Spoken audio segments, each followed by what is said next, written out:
First order of business with the fire hole is I'm going to dig my fire pit. So I just have a digging stick here, and I'm just going to start to dig down.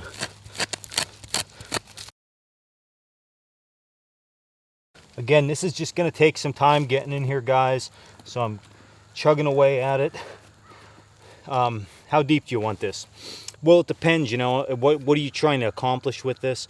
Most people are looking for a low profile fire when they do this. They just don't want to draw a lot of attention.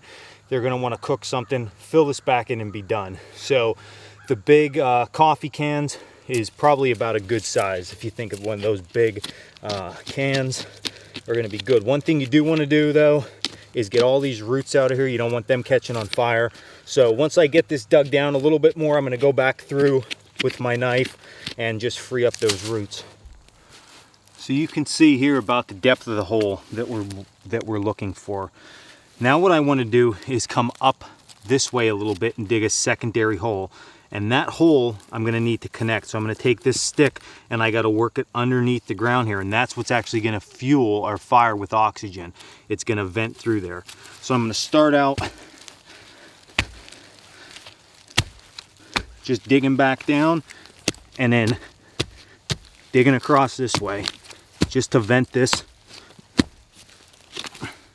fire out. So this shouldn't be too hard of a process to do this. This doesn't have to be anything major, just enough to get some oxygen flow to the bottom of this fire pit.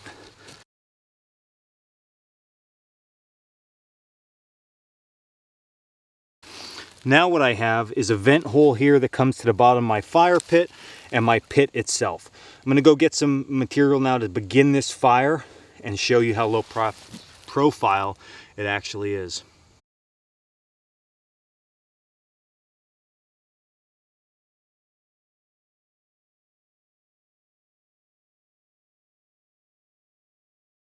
So just strike our ferro rod down. And then we're a fat wood.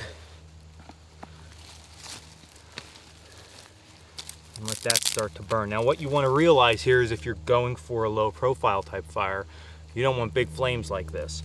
So you're going to have to work with this a little bit differently and try to keep it down inside the hole. It's going to take a little bit of time to build. And we're hopefully going to get a draft from this hole, which if you put your hand there, you could feel it feels cold almost. That's starting to draw air down through there for your fire. So I want to keep this again as low as I can. So I'm going to, unlike a normal fire that we preach all the time that we want real big, we want to try to keep this low and down in that hole the whole time we're working with it, which is going to require smaller pieces of wood for breaking up your sticks a lot more to get it down in there. And as them coals build down in the bottom of this, it's going to work better and better and better. So what's actually happening with a fire like this is I have my fire here, and of course fire needs oxygen to burn.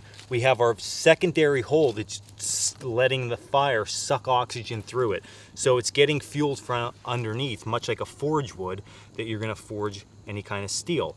So it's the same concept. We're digging our hole here and it's keeping our fire down low, which is going to keep it less visible to other people, and it also gets that pit very, very hot. So if I put a water bottle down in there or put a kettle above it, I get a lot more concentrated heat in a smaller package. So if you look off to my right here, I have my fire burning in my Dakota Fire Hole, and that back hole is actually drafting the air into it, which is fueling it. That is a very hot fire over there. If I slid a water bottle down inside there, I'd have that boiling in no time. It's just trapping the heat right inside.